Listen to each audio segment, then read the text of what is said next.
You're listening to an IOE podcast from the UCL Institute of Education.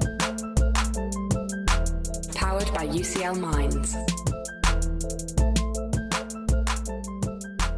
Hello and welcome. Thank you for joining us for this virtual debate on closing the attainment gap in our school system.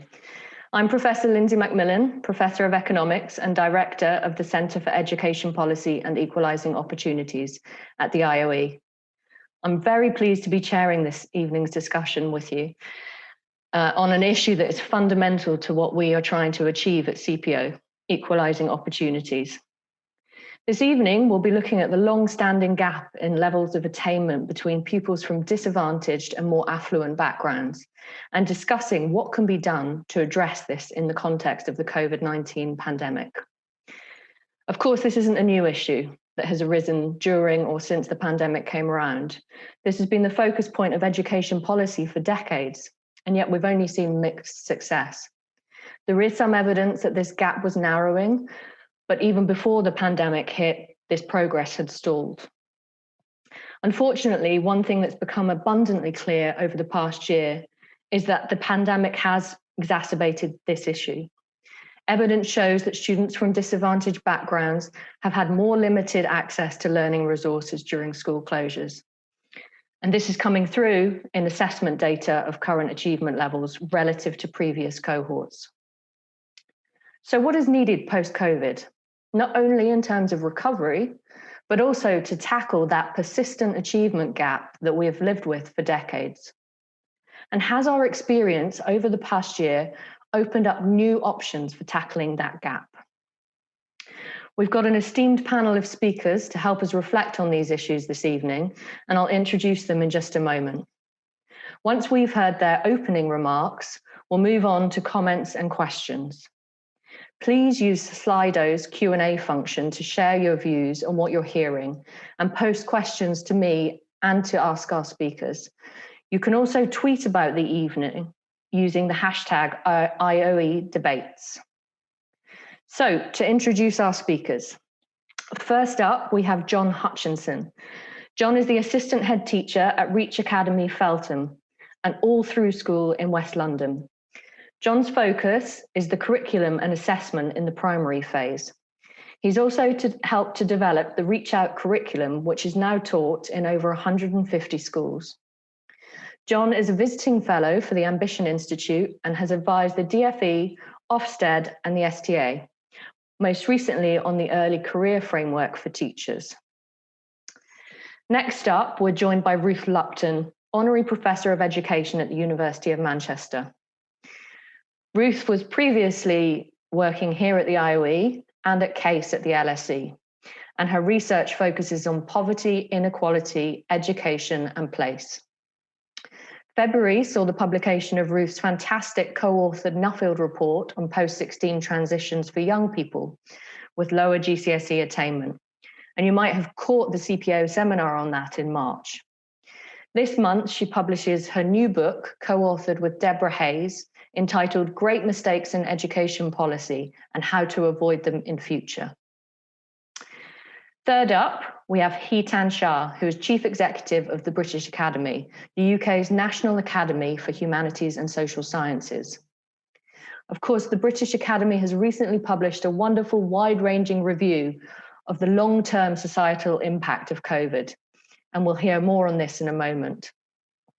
Hitan is also a visiting professor at the Policy Institute, King's College London, and sits on the advisory board at Cambridge University's Bennett Institute for Public Policy and the Science Media Centre. He's also vice chair of the Ada Lovelace Institute, a board member of the Legal Education Foundation, and a trustee at St George's House. Finally, last and by no means least, we have Sammy Wright, who's Vice Principal of Southmore Academy in Sunderland and a Commissioner for the Social Mobility Commission. Sammy spent 12 years teaching in schools across London before relocating to the North East 5 years ago, where he set up the first non-faith school-based sixth form in Sunderland and established the North East's first Oxnet hub, which is part of an initiative to increase progression to elite universities by those from disadvantaged backgrounds. I'm delighted to welcome this panel this evening. So I'm going to hand over now to the panel. First over to you, John, for your introductory comments. Thanks so much. Welcome, everybody. Real pleasure to be here. So I'd like to start off by just considering this motion that's being presented to us. It laments the attainment gap, points to the damage that COVID has done with respect to that gap, although, of course, it didn't require a pandemic for that wedge to exist, because there will always be an attainment gap. The system's designed to guarantee that. And those with the most resources are always going to find a way to secure those top prizes, the grades that open so many doors. We should be entirely unsurprised by all of this. So I'm not even sure that this relative difference is necessarily such a big problem. What I care about most is how low the bar is for those at the bottom. In the same way that I don't know whether I care massively that there are a handful of billionaires. I'm much more concerned about how much those on the lowest incomes are earning. So maybe this attainment gap discussion is a little bit of a distraction, and maybe we should spend more time talking about the minimum entitlement, what we think that all pupils should have. There'll be no shortage of educational disruptors, radicals who assure us that some huge revolution is ready to transform education, that we're relying on a Victorian model of schooling, it's unfit for the 21st century, that an internet connection and a personalized curriculum will save us all. And these ideas are, I think, initially seductive, but time and time again have been shown just to be empty promises. They're promoted by the same sorts of people who went really silent during the pandemic, when the ideal conditions for this unschooling to take place. So if we want to improve education for children and maybe try and narrow this attainment gap or ensure a minimum entitlement, one of the things that we could do is introduce these new things, extended school days, ed tech solutions, tutoring, and maybe they'll help, maybe not. I guess another thing that we could do, though, to improve things for children in school is just to not do bad things. So I'm going to speak as a teacher here about 3 things that I think that we should avoid doing in response to the pandemic and in trying to address the attainment gap. I think, first of all, replacing exams with a different form of assessment is a live conversation at the moment, obviously during this year and last year because of the pandemic, but then ongoing. I think it would be a big mistake. I think that exams remain the most valid, reliable, and fair way of assessing kids. They're the least influenceable by those with the most resources. They give kids a useful indication of what to do next, which subjects or areas they're best suited to, what they might struggle with. And they help us to see nationally how children are performing. For example, we wouldn't know about this attainment gap without that examination data. So I think the first thing that we should do is not abolish examinations. The second thing that we shouldn't do, avoiding bad things, shouldn't narrow the curriculum. Now, this is maybe in tension with item 1 here, because there's going to be a rush to try and perhaps narrow the curriculum, especially in primary school, focused on reading, writing, and maths, those subjects which are externally examinated. But as I said before, I think that all children have an entitlement, all pupils have an entitlement to the accumulated culture, the best that's been thought and said. It's our responsibility to pass on to all kids so far what we've achieved, and to help broaden their horizons, to introduce them to ideas that they might not have come up against before. And so we don't think we should narrow the curriculum in a way to try and address the pandemic or the attainment gap that we've seen. And the last one, the bad things that we should avoid, is to revert to less effective approaches to teaching and learning. So I think there's a temptation here to do something whiz-bangy, but we have a good idea about great teaching. It perhaps has a little bit of an image problem, but good explicit instruction, deliberate practice, low stakes quizzing. It's the sort of stuff that we rush to last minute when a kid is behind. So we shouldn't address gaps by doing less teaching. So that's one of the reasons that I'm really excited about the new early career framework, making sure that all teachers have the best available evidence about strong teaching and learning. So at the risk of derailing the motion, maybe we shouldn't be distracted by this attainment gap and instead focus on that minimum entitlement for all pupils and ensure that teaching in classrooms is as strong as it can possibly be, based on the best available evidence of how we should teach and children should learn. Thank you, John. That was very nice, very clear summary of your main points of what we shouldn't be doing. And a really interesting point there, I think, about our focus on relative versus absolute attainment. Thank you. Ruth, over to you now, if that's okay. Yeah, great. Thank you, Lindsay. Thanks for the opportunity to contribute tonight. So in the spirit of a good debate, I do want to disagree with John, although we definitely agree on some big points. So I do want to focus on inequalities, and I do think we need a radical policy reset. And I say this because, as you said, Lindsay, the disadvantage gap is a really long-standing, persistent problem into which, even at the best of times, we've only made modest inroads. And in the new book, which Lindsay mentioned, which comes out next week, and which all of you attending can get at a discount price, so watch out for that in the post-event publicity. We argue that the problem that's confronting us now is that education policy over the last 3 decades or more hasn't risen to the challenge of growing social and spatial inequalities that we've seen since the 1980s. So it's become increasingly unfit for purpose as society has changed. So one reason it hasn't risen to that challenge is that other social policies aren't doing their job.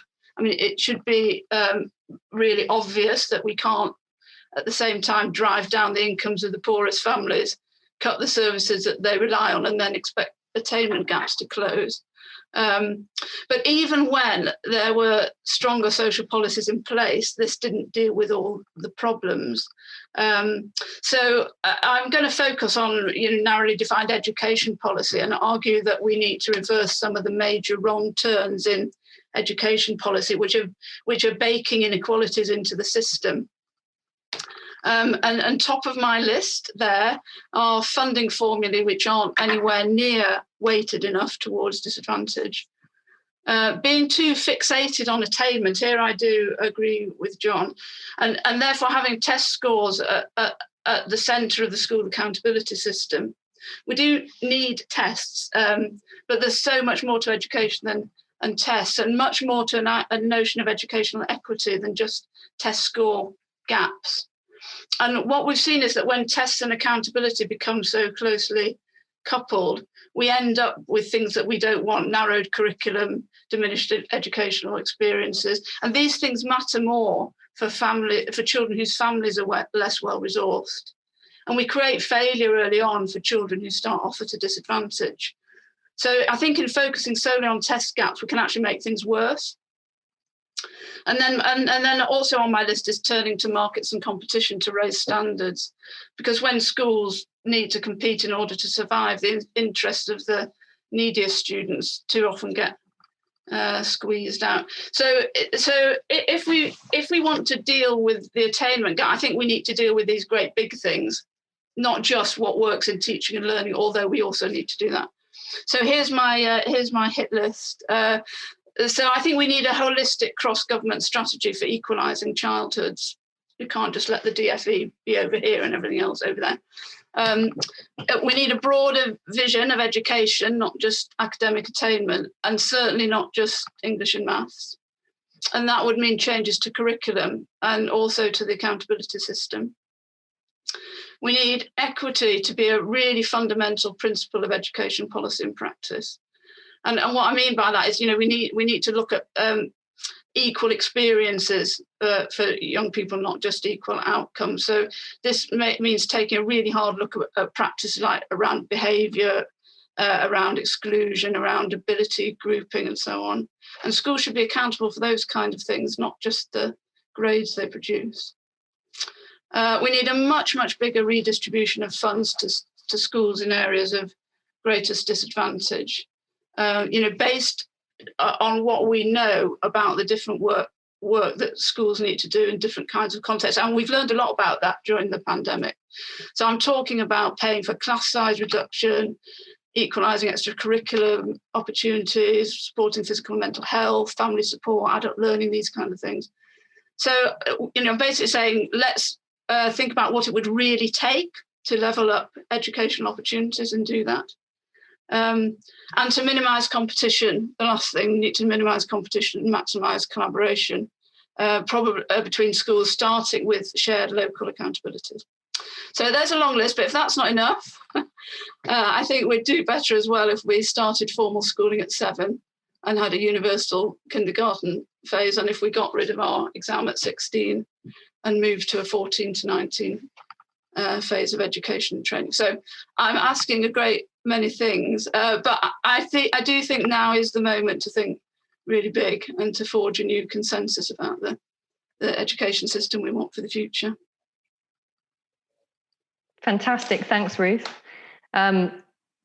We often get accused as academics of not coming up with policy solutions, and there's a long list of policy solutions for people to mull over. So that's absolutely wonderful. Thank you. I really like the idea of equal experiences, not outcomes. Really nicely put there. And I love that it's getting juicy already, that we've got some disagreement. So thanks for that too. Okay, Hitan, are you ready to go? Yeah, thank you. So as you kindly said in your introduction, I'm from the British Academy, and we did a review recently, which Sir Patrick Vallance, the Chief Scientific Advisor, asked us to do on the long-term societal impacts of the pandemic. And in a nutshell, we said, although it was a health crisis, it was clearly a social, cultural, and economic crisis. And despite the vaccine coming on stream, actually the societal impacts could last, we think, for a decade or more. So I'm drawing really on the findings of that report, although there are some other bits of social science as well in responding to today's question. You've already pointed out there was already a significant attainment gap pre-COVID, and I think it's worth starting there. By GCSE age, poorer students were on average 18 months behind their richer peers. So, that was a big issue. From 2007 to 2017, the gap between disadvantaged 16-year-olds and their peers was closing, but only by 3 months over that entire decade. And by 2020, this had come to a complete standstill.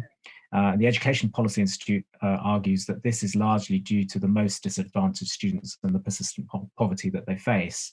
So I think that that is something that we need to come back to when we're thinking about what is it we're trying to address and how. Our review around the COVID decade pointed to the fact that the pandemic had, across a range of areas, not just education, exposed, exacerbated, and solidified existing inequalities. And just as an example in the education space, which I think many of you will be familiar with, after the first lockdown in spring 2020, 74% of private schools were giving full-day tuition digitally, whereas only 38% of state pupils were receiving that, and 25% of state pupils were receiving no schooling or tutoring at all. And the Education Endowment Foundation has estimated that growth and attainment gap could be as much as 36% by September 2020. That's the central projection, incredibly uncertain. So, as has already been discussed, you could look at dealing with this attainment gap through initiatives purely in the education system. And my colleagues, I'm not an educationalist myself, colleagues on this panel will know far better than I what you might do about that. But I think Ruth's point about the funding formula is very important to have in the back of your mind in all of this. Let's not forget, over the last decade, 09-10 to 19-20, real-term school funding dropped by 9%. So schools were already in a worse position to be able to deal with the issues that we're facing. But also because of the way that the funding formula has worked, and relative deprivation actually dropped in London, actually the funding formula hasn't followed. The most deprived schools have actually lost out more. But let me turn in my last couple of minutes to a kind of wider view, because if you come back to where I started, which is that poverty and inequality has driven a lot of the problems in closing the attainment gap, you need a wider view on how to tackle all of this. So in our report, we argue for giving young people a much bigger voice in policy making, which they don't have at the moment. a more joined up approach across policy for young people in welfare, in housing, in health, in crime. And this, in a sense, harks back to the days of the Department for Children, Schools and Families, or cushions and soft furnishings, as some of us used to like to remember the acronym by. But it's taking that much more holistic view. And I think digital infrastructure is another area where we really need to invest in order to sort of deal with the digital divide. Thinking about the further education system is really critical as well if we're to look at the most disadvantaged, because coming out of the school system, this is where many of the least most disadvantaged will be going, but that has faced a 12% real terms cut in the last decade as well. And finally, I think we need to look for greater local support through government and civil society. One of the things our report found, one of the strengths of the UK response was at the local level. But thinking about initiatives around youth work, green spaces, play areas, sport, all of these things which can support young people in that much wider way, I think is very, very important. So to conclude, young people have suffered very, very hard in the pandemic, when of course they were least at risk during all of this. And so there is, I think, in some notion of a social contract, a need now to pay back for what they've endured. But a key issue in all of this is that policymakers and in many ways people like us have probably had a relatively good pandemic. People have worked from home, the richer people have tended to save, et cetera, and therefore it's very hard for policymakers to really understand just how tough this has been for the most disadvantaged. And that, I think, is a serious blocker to the kind of changes that are actually required. Thank you very much. Fantastic. Thank you, Hitan. And thank you for broadening out the conversation and thinking about things beyond the education system that we might need to be thinking about as part of this debate. Okay, Sammy, last but not least, over to you. Thank you. So I thought I'd start, being last, it's really interesting because you hear everything everyone else has said. And there was a couple of things which stood out, and I want to kind of address them. One is that several people talked about school curriculum and assessment, and it's important to understand the distinction between assessment and curriculum, and the fact that actually at the moment, perhaps certainly at secondary school, there isn't that much of a distinction, but maybe there could be. So what I mean by that is I'm a firm believer in a broad and balanced curriculum, to use the current phrase, and I think that there's an entitlement for students of all backgrounds to, say, for example, access Shakespeare. I'm a literature teacher. But I think it is unfair to then make the assessment on that the basis for future chances in life. So, there's always going to be a difference in access to the curriculum based on familial experiences. And so therefore, because of that, I think that the assessments that one chooses to then base progression on should have that awareness baked in. So that's one point that just popped into my head as I was listening. Then the other comment, which I think Lindsay already picked up on, was this idea of equal experience, not equal outcomes. And I think that that's where it's important to recognize the distorting effects of our system. So what I mean by this is I've taught in schools which have had a very kind of leafy middle-class catchment area, and equally schools in very deprived areas. And what one finds in schools in very deprived areas where there is a huge pressure on the school is that because of the inevitability of the attainment gap, the teaching is far more geared to the exam. Because the slack cannot be taken up at home, you end up teaching to the test more. So the same grade in one school and in another might represent a very different experience. And in that sense, we actually have to look at that holistic sense of the way that the assessment regime impacts on the teaching and learning in the classroom. So having said that, that was my responses to some things. So let me quickly go through what I wanted to say. It's important to note, and this follows on from things that other people have said as well, that this gap is persistent. Any shift that we've had has not been significant, realistically.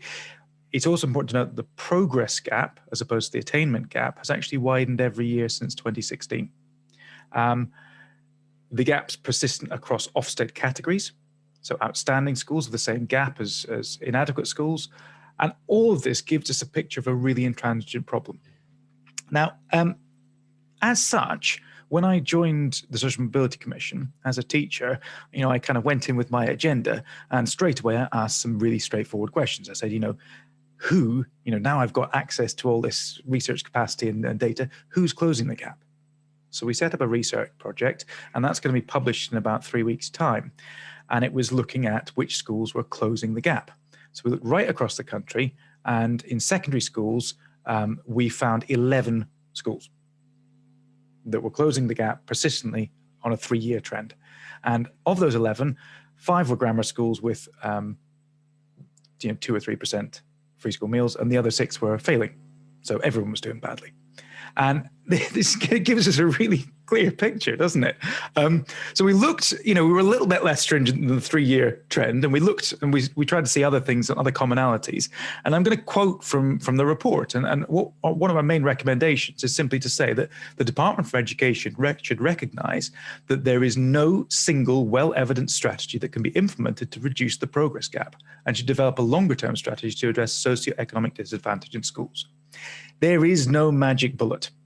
We really looked hard to find it, and it was the most extensive piece of research that anyone's done so far on this. I think maybe there needs to be more research, but we could not find a commonality in strategies.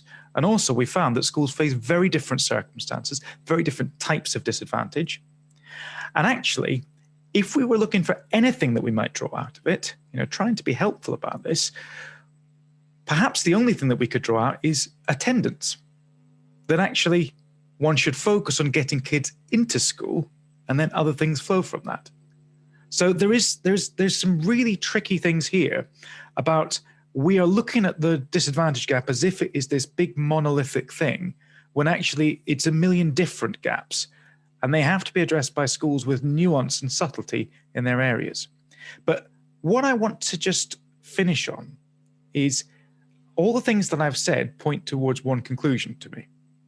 And that is that if the best schools in the country are not doing this, it cannot be done. And as such, we are barking up the wrong tree if we are simply thinking of new ways that schools can change their approaches and try and adapt their teaching and learning, etc. And maybe if we really want to eradicate the disadvantage gap, instead of focusing on the gap bit, let's focus on the disadvantage bit. Let's remove disadvantage.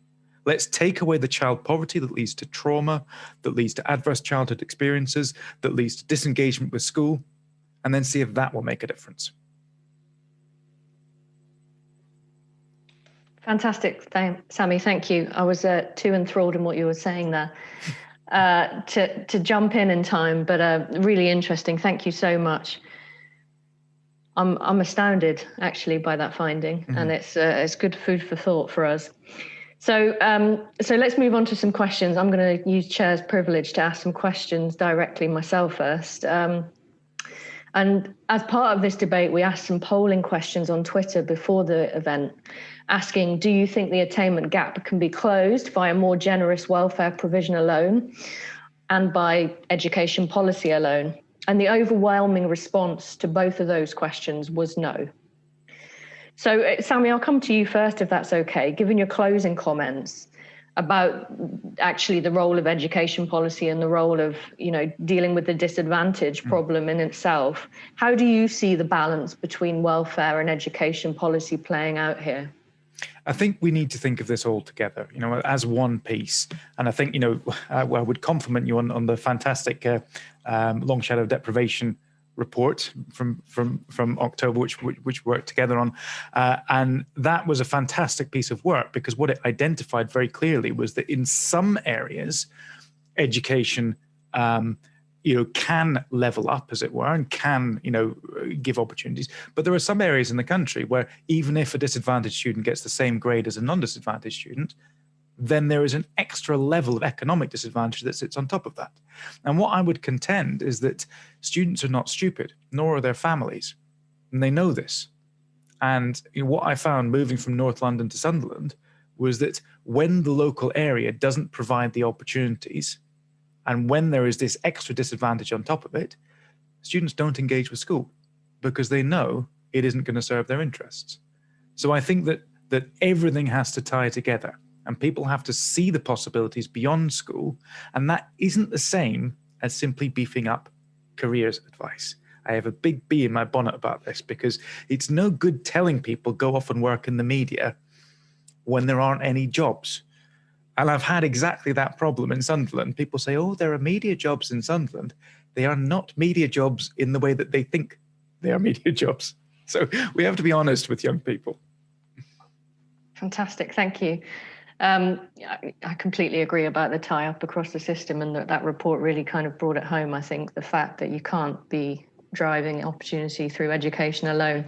Hitan, did you have anything to add? You mentioned the really important role of persistent poverty and also inequality in the attainment gap and what disadvantaged students were experiencing at school. Did you want to comment on the relative role of education policy versus wider welfare provision? Sure, yeah. Well, I think I'm trying to remember off the top of my head, but I think 14 million people in the UK live in relative poverty. That's around a fifth. And I think, when you get into children, it's 1 in 3, if I remember correctly. So, the numbers are huge. And some work I did with the Social Metrics Commission, looking at our measures of poverty, actually showed that we underestimate the number of children and families who have a disabled person in the home. So once you sort of really clarify the costs around disability, that hugely drives up the numbers as well. So there's something about improved data to actually know where deprivation is, which I think is very, very important. And I think we underestimate the disability component. But when thinking about what are the welfare interventions, in a sense, let's sort of take stock of the political reality, which is, what we've got a centre-right government rather than a centre-left government. It's unlikely that certain kinds of welfare interventions are on the table. So I don't think it's worth spending a lot of time trying to pursue them right now. But this government has shown an interest in what they're calling levelling up, which at the moment I think is a slogan rather than a policy. It's not clear yet what they're trying to level up. But there clearly is some interest and sort of ambition behind that. So I think one of the things that needs unpacking is, are we trying to level up regions? Are we trying to level up individual people, i.e. targeting the very worst off, which is kind of what I'm talking about in terms of poverty, or leveling up of groups? And depending upon which of those you want to do, the policy interventions would look really rather different. But I think there's quite a lot of work to be done, and there's some shaping there for us to be able to do. So if collectively we were of the view actually that the focus should be on just individuals who are most deprived, rather than, as I say, levelling up has got a sort of regional feel to it at the moment, then that would change the nature of the policy interventions.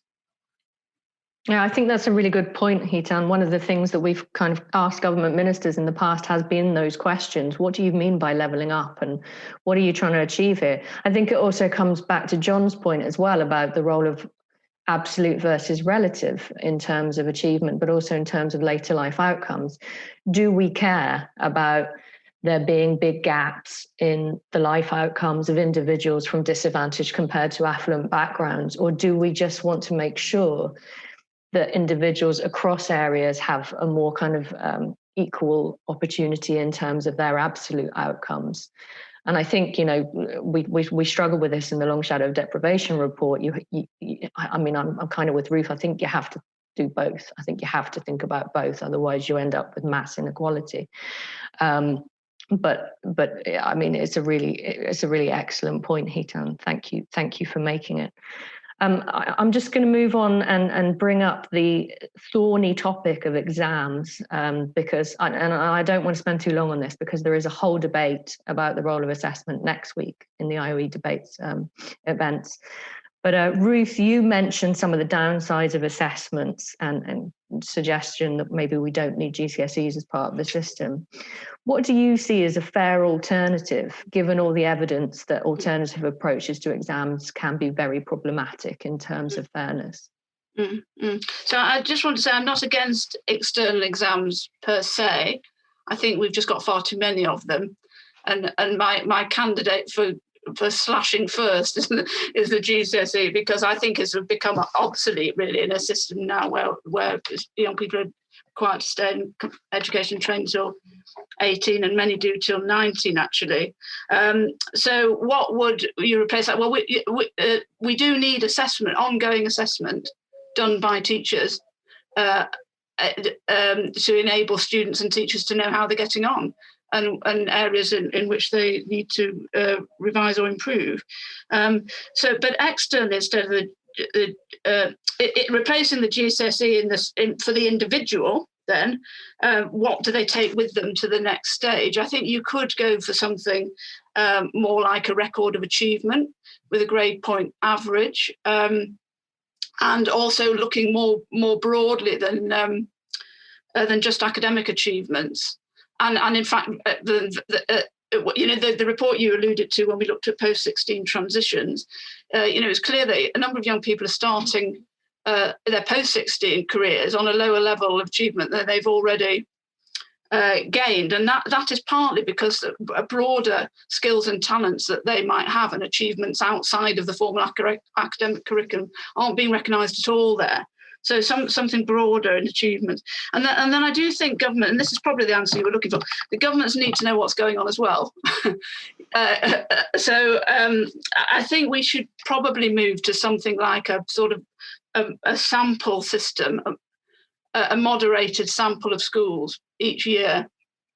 So that we're looking at the same, a bit like, I suppose, a bit like PISA, we're testing a sample each year.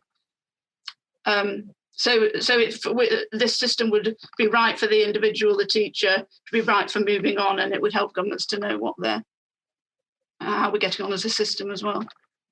So one of the kind of challenges I think around making or GCSEs becoming obsolete is that while we still have the current system, at least for those students who progress on to higher education, GCSEs are a very important checkpoint in terms of forming those predicted grades. So I think, do GCSEs become more obsolete if we are brave enough to move towards a post-qualification admission system, and indeed a post-qualification application system where everyone has their A-level results before they make these big life-altering decisions, if we are to start to think about what comes before. Otherwise, you're basing this information on, quite subjective judgments all the way through the schooling process.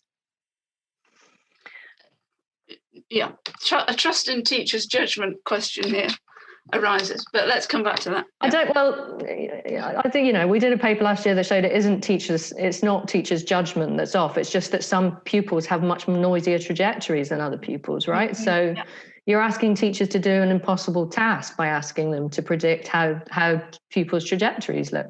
Anyway, I'll stop ranting. John, I'm coming to you. How do you see this playing out in terms of the future of assessment? Yeah, thanks. So I'm a new parent. I've just got a new daughter, and the system that Ruth was describing sounds ideal for me. This record of achievement. Well, look, we're a middle class family. I wasn't growing up. I was a free school meals kid, and as a result, didn't have things like piano lessons or expensive Lambda exams like my wife. But if you're of means, you can fill your record of achievement with that sort of stuff. That sounds great. So we'll have that, please. Teacher assessment. Well, we know that there's unconscious bias against Black Caribbean kids, working class kids, affinity biases that come in. Whereas my daughter's white and is going to be middle class. So the teacher assessment, yes, please. I'll have that as well. That sounds great. Look, obviously I'm being a little bit facetious, and I think that there is like some common ground here between Ruth and I.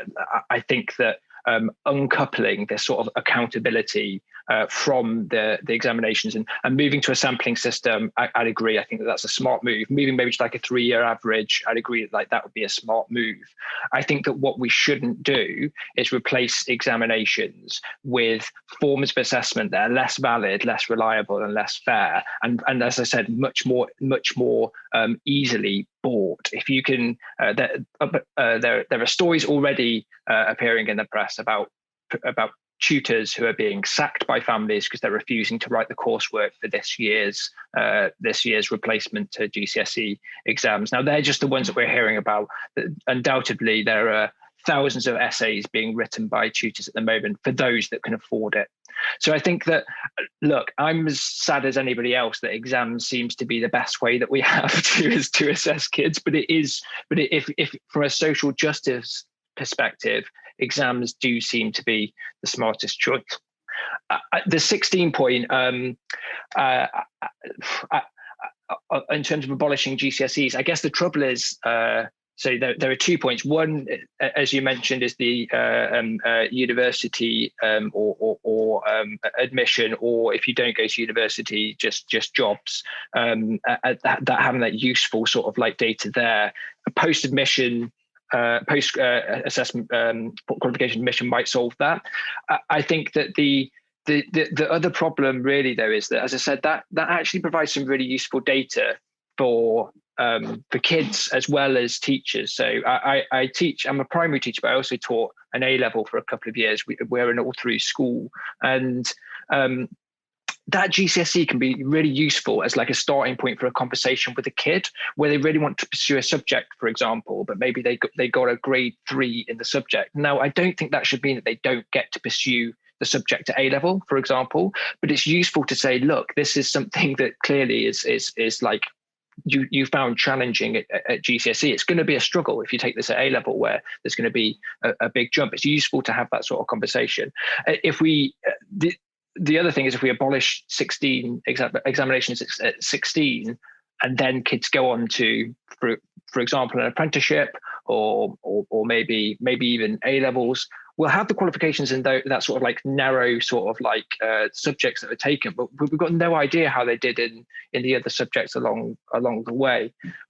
So I think that that would be my response to that. That I'm sorry to be sort of like, I didn't think that when I went into teaching that I'd be sitting on a debate defending exams. I really didn't. but I think that they are just from a social justice perspective. I think that we have to keep them.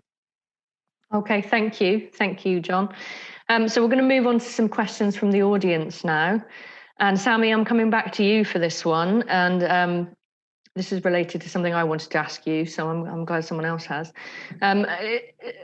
You have, I guess, a kind of fatalistic view, I suppose, of what education can do in many respects, given your recent research findings. If it is all about poverty, how do we explain those who succeed against the odds? And let me tie that into what we've seen happen in London schools. Can we take any lessons from what happened in London schools, over the past 2 decades? Yeah. And I'm going to throw one more at you as well.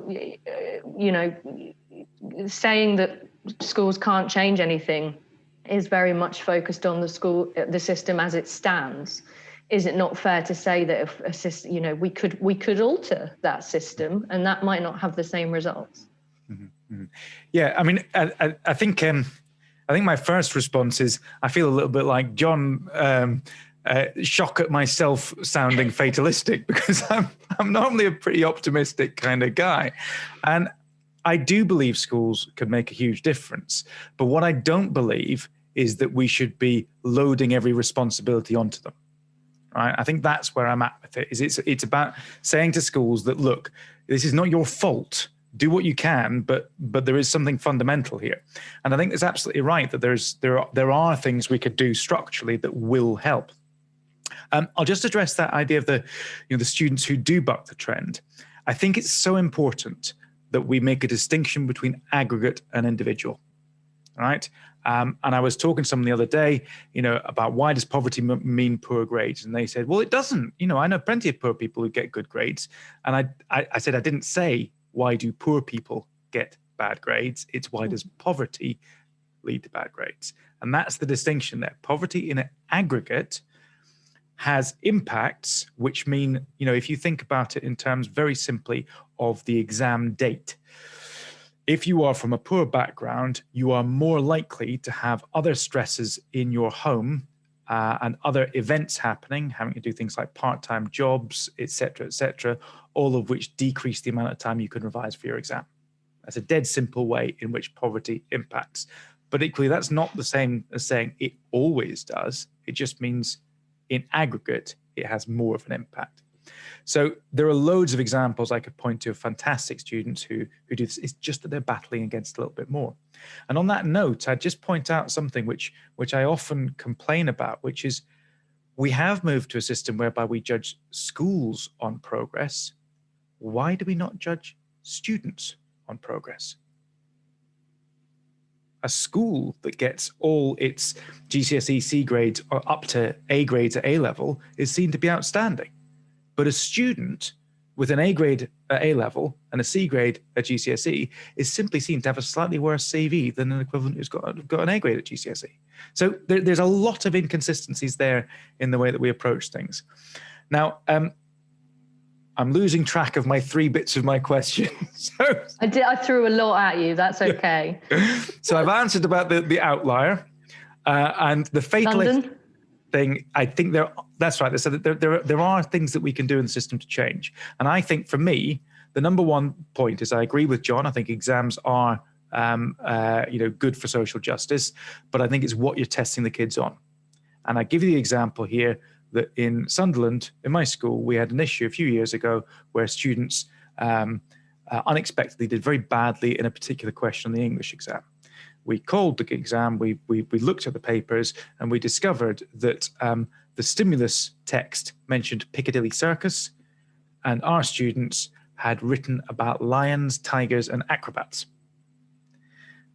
And that gives you a perfect example of why we've got to be very careful about what we put in exams. So that would be my first port of call, is we need to change the things we're putting in exams, and we need to adapt them to reflect ability and capacity rather than cultural capital, right? That's not to say we don't give kids cultural capital. It's just that we don't make it fundamental to the assessment regime, okay? Now, the last part of the question, I've lost track of again. I do apologize. Where are we? No, that's okay. That's okay. I mean, there was a question related to, can we learn anything from the successes, for example, in London? Yeah. Now, that is a great question because I was there. My 12 years in London were the London Challenge. I started in 2001 and I left in 2013. And I think it's a mirage. I think that it was about demographic change. I think it was about, increased funding. I think it was about changes in the system. I think there was all sorts of stuff there. The thing that isn't a mirage is dead simple and slightly depressing. I worked in a challenging school in Camden. And in that school, in the English department, I was one of 3 teachers who had an English degree from Oxford University in one department of 8 people, right? And the same was replicated across the school. In my current school, I'm the only person. I'm the only person with a degree from Oxford, full stop, right? If I then look at the students, my students in that school, I had children of cabinet ministers, children of spin doctors, children of actors. You know, I'd see them on telly one night and then I'd talk to them in parents' evening. I have none of that in my current school, and yet they are exactly the same pupil premium, right? London has a cultural context which superpowers it.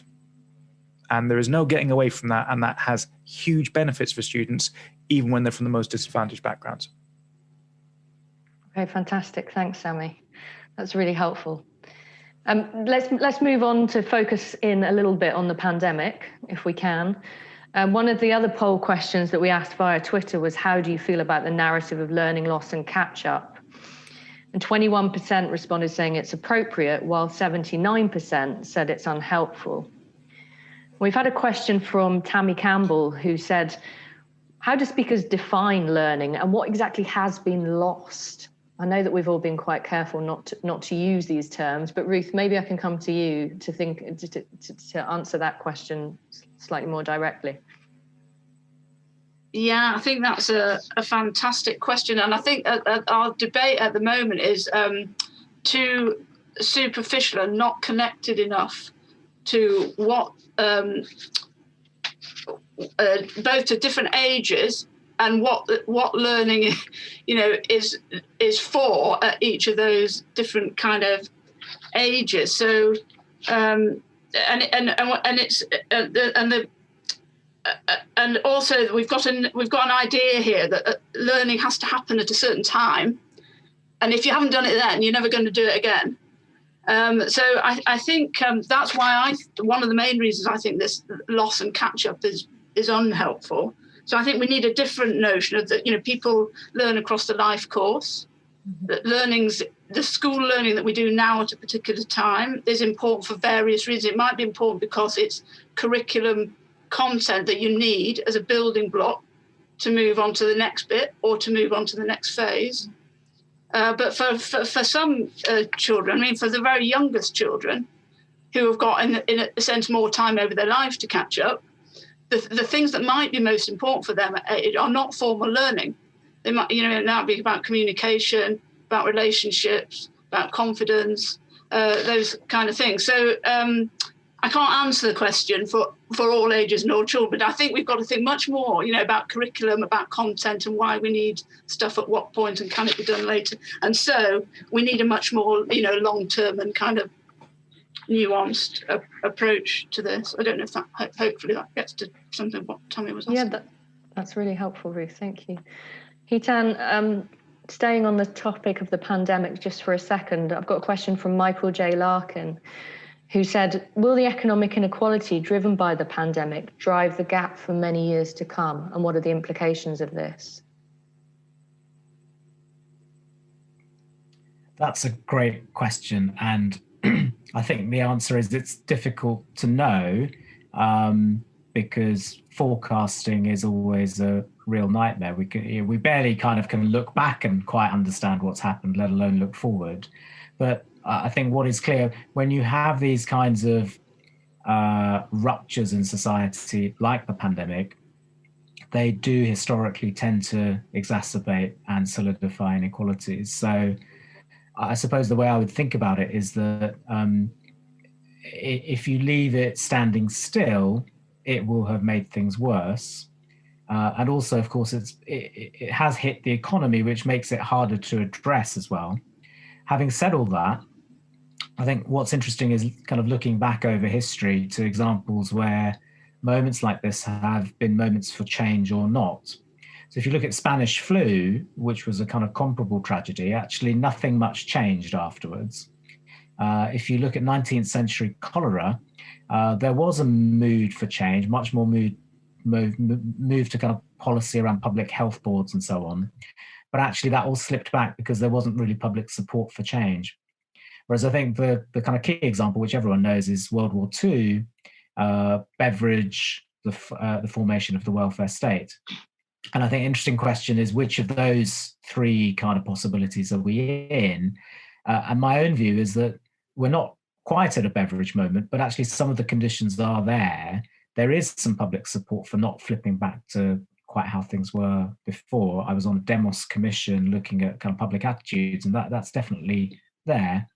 I think there is some goodwill from political leaders to create something different. I mean, this narrative of Build Back Better, but I think we're just all exhausted. And I think that's the real problem, that, just responding to this pandemic has been so difficult.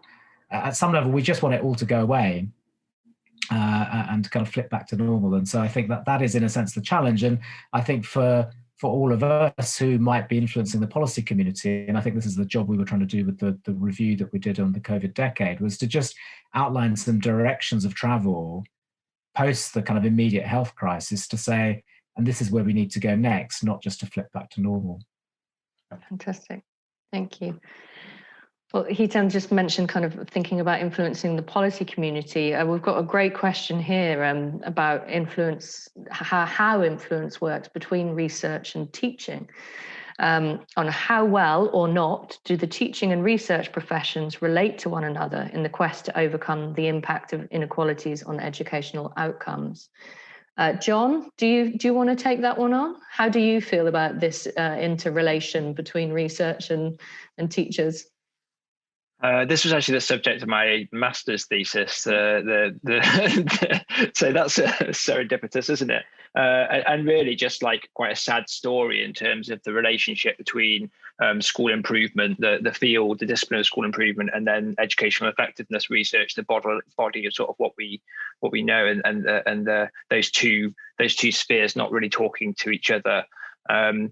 So I think that, but I do think that there are some green shoots. I do think that we, over the last decade, there has been much better cross-sector working. We're on a panel right now with practicing teachers and educational researchers and academics. Like there's also some like real sort of like a groundswell of application of research to classroom practice. So over a few years ago, I was on the expert group that put together the early career framework, and that really was an attempt to try and codify what we currently know about teaching, learning, curriculum, assessment, special educational needs, culture, relationships, the sorts of things that teachers should have as a shared body of knowledge, and that every new teacher will be given that. So they'll be inducted into the profession by being taught that and having a chance to translate it into their classroom practice. It doesn't exist at the moment.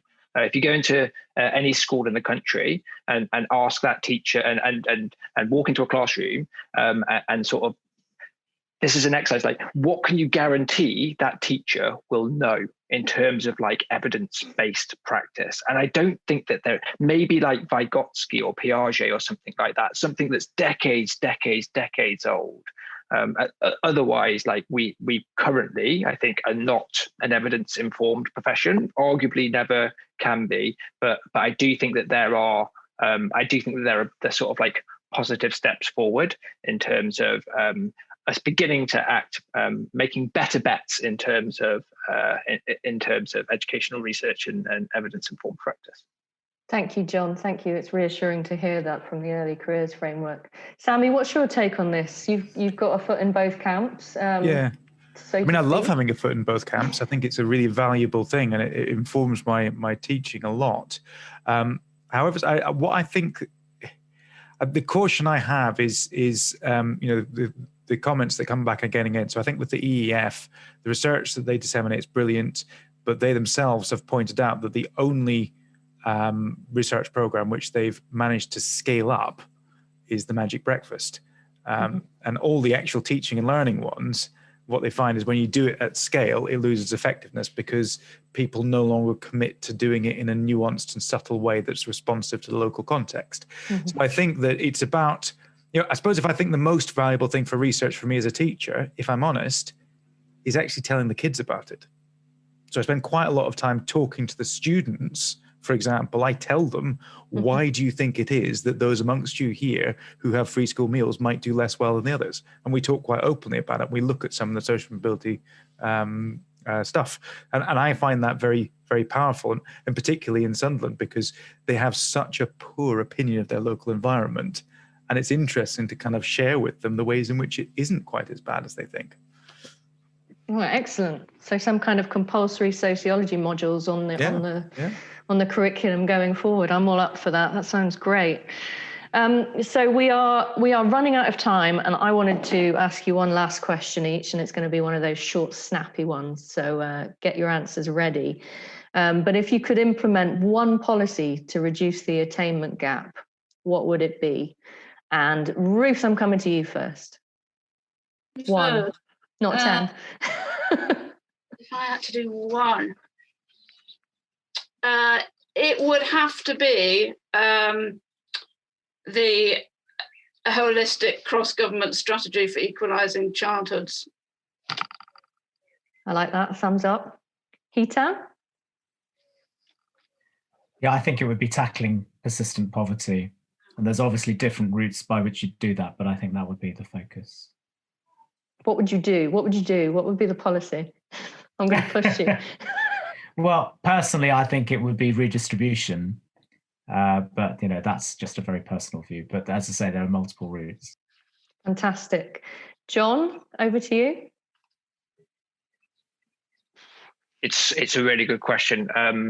If there was one thing, so I think building on Ruth's point earlier, the group that I'm most concerned about is probably 5 to 7 year olds. I think that, as she said, those that are the youngest academically have time to catch up, and those that are the oldest have been able to sort of take on some independent learning. I'm massively worried about the social, emotional communication skills of those children, because they haven't been with other children. And so I think that I would have a policy around ensuring that those sort of young children have a chance to build back their sort of social and emotional interactivity. Yeah, brilliant. That speaks to the idea that this is all, skill begets skill, and this is all things that we build on all through life, and early years does matter a lot there. Sammy, you've had the longest chance to think about this. Yeah. So, and I've heard everyone else. So what I'm going to say is I would do any of those things, but because they've been said, I'm actually going to say extend the pupil premium into 16 to 19. Because we have not mentioned the fact that there is a vast gap in A-level achievement, which we don't even know because we don't record it. Why don't we record it? Why don't we fund colleges and post-16 institutions to actually address disadvantage? And I'm saying this because I would like everyone who's listening to make a big noise about this, because this is our ask for catch-up and recovery right now, and it's what I'm trying to get across to DFE and various other organizations. Post-16 pupil premium. So that's 4 excellent policy recommendations that not only span the life course, they span the entirety of childhood. They're broad. We're dealing with poverty here. I'm grateful, and that's wonderful responses. Thank you. It's our time's up. Unfortunately, I could speak to you guys all evening, I think. But let me just thank the audience for joining us this evening. I hope you've enjoyed it as much as we have. It's harder when you're not in a room with people to get a sense of that. But hopefully it's been a lively and interesting debate.